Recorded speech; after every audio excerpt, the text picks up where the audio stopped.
Hi, Moses. Hi. Would you tell me more about yourself, who you are, what you do? My name's Moses already, as you said. Last name or surname is Nguma, and I'm 22 years old. I am a student at the United States International University, and most importantly, I'm an evangelist, a very zealous one for that fact. And I have the other hobbies that I have. I like to exercise a lot. I hike a lot, and some of the hikes I've done is Kijabe, Elephant Hill, and last year we were privileged and blessed to be able to climb Mount Kilimanjaro. And so I really have an inclination towards physical activities. I like to stay active. But my first passion, biggest passion, is preaching the word, sharing the gospel. You have mentioned that you're a student Yes. at USIU. Yes. What do you study? I study international business administration. Yes. Okay. But you're an evangelist as well. Yes. Yes. So I assume there's some evangelistic work you do at school as well? Definitely. In school, as much as I study business, I find time to have Bible studies with people in school. Anyone really. I have studies with my friends and even others. You know how it becomes a ripple effect. You invite your friend for a study, he can get interested, or the person gets interested, and they'll call their other friend. They find something good. So I normally have Bible studies in school, and I even share out literature with my friends, and so that's how I simply keep the fire burning and the message still getting out to people. So is it always that intentional, or does God surprise you sometimes? It is. I'd like to. I'll say both. One, intentional, because my mind is always constantly thinking about how can I share something with someone today? How can I tell someone of the love of Christ today? And I always pray to God and ask Him for divine appointments. And so, based on the aspect of surprise that you've talked about, when it will happen is when I don't know. Okay. So I just pray for a divine appointment, and when the Always ready. exactly, it's my duty just to be ready. And when the opportunity presents itself, voila, I share whatever it is that I have, or whatever it is, depending on the situation. Yeah. So you've mentioned that you like to hike and to climb mountains Yes. as part of your hobby. Yes. So this is also part of your evangelistic work? Yes. You can Yes. tell me more about that. Ideally, the climb that we did last year to Mount Kilimanjaro was first for a purpose of taking out literature to the porters and the guides and the people that we meet when we go to Mount Kilimanjaro. So actually we got to do two things at a go. So we killed two birds with one stone. So we got to share literature, and we also got to behold the wonderful lesson book of nature and behold the wonderful creations of God. So it was really wonderful. Yeah. Okay, so we'll explore that a little later. But then meanwhile, how did you start being an evangelist? It was very interesting. It started, my whole life I've been a Christian, but I've not been serious as such. I always knew that, it's important to take your faith seriously, but I just didn't know how to, I guess, because I didn't personally take the time to get to understand what having faith in God means. So it was in 2015 when there was a minister that came to our church from the States. He is called Jeremiah Davis, and when he came, he was talking about present truth.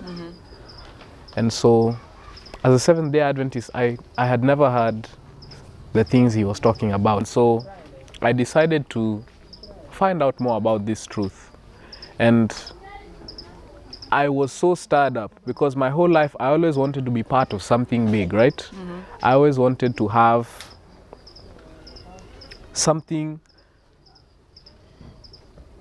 to have my whole life immersed in. I wanted to have a life work, if I could put it that way. And so when this minister came, I got to learn of these things. And so from that was the starting point. Mm-hmm. And then later on now in that year 2015, there was the AFCO team, the Amazing Fact Center of Evangelism, who came to Kenya, mm-hmm. Nairobi, where we were. Mm-hmm. And they set up their school there. And so they had an evangelistic program called iShare. Mm-hmm. And so I remember when they did their promotion and they were saying you should definitely join if you want to become a soul winner. Mm-hmm. And they quoted Proverbs chapter 11 verse 30 that says, the fruit of the righteous is as a tree of life, and he that winneth souls is wise. Mm-hmm. And so I remember my really good friend, he's called Paul, he told me, by the way, you know, Moses, you should join that school. And so I thought about it and I knew it was a good idea. You know, as much as the natural inclination, it resists. Yeah, it resists the things of God, or you want to say wait, or but I knew it was the right thing, and so I just decided, you know, because it's the right thing, I'll do it. Mm-hmm. And when I joined, I remember he couldn't join at first. So when I joined, after the first week, I believe, it was so good, I actually told him, I don't think you want to miss out on this too. And so I also told him you need to join as well. Mm-hmm. And so that is where it started. And so now as I started to learn these things, these principles about soul winning and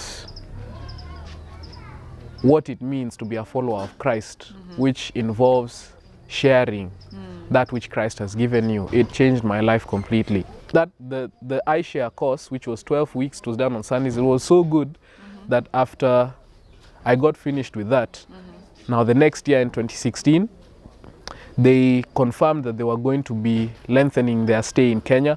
And so I decided, I have to do the full course. I have to do the full course. I can't miss out on this. I actually took a semester break from school and I went to register, signed up and got down with the course. 4 months. So 4 months, more or less, while we were like, it's a school. So every day we were going there, and I learned so much during outreach, during sharing literature, during giving Bible studies. I learned a lot. So from then on, my life changed. I've been so passionate. I just knew this is it. This is what the Lord has called me to do. So you mentioned that you took a semester out of school. Yes. Was it supported, and is your ministry supported especially by family and friends and the people around you? So it was very much supported. One, because my dad is also very zealous, and I believe his influence is also what he's shared some of his influence on me, and so that's the reason why I used to wonder why he's so zealous about it. I didn't really understand why until I got myself into it and I saw, wow, you mean this is what I've been missing out on? So actually me taking a semester break was exciting for both my mom and my dad. And so there was support from the home. So I didn't face hardship. As you're making the decision? Yes, yes. Okay, so this is your 8th day in Kakuma. Yes, so I came on Friday, so it should be Friday. 7th day. Oh, 7th, yeah, 7th. 7th day, yeah. So what has been your experience in Kakuma?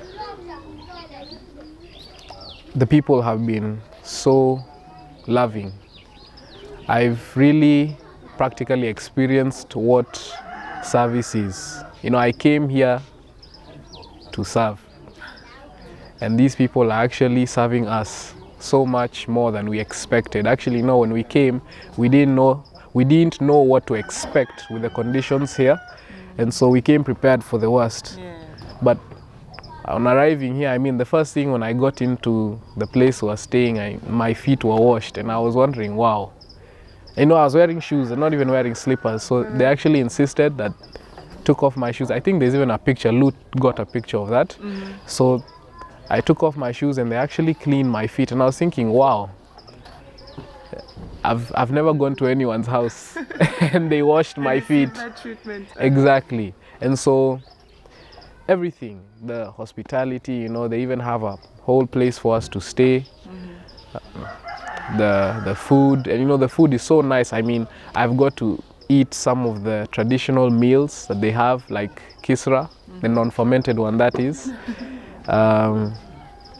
Injera, okra, which is something I don't regularly eat, and kop.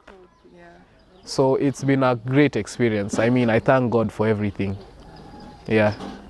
Okay, so at the church, you could tell us what you've been teaching, and any interesting things you've come across as you've been studying with the people at the church.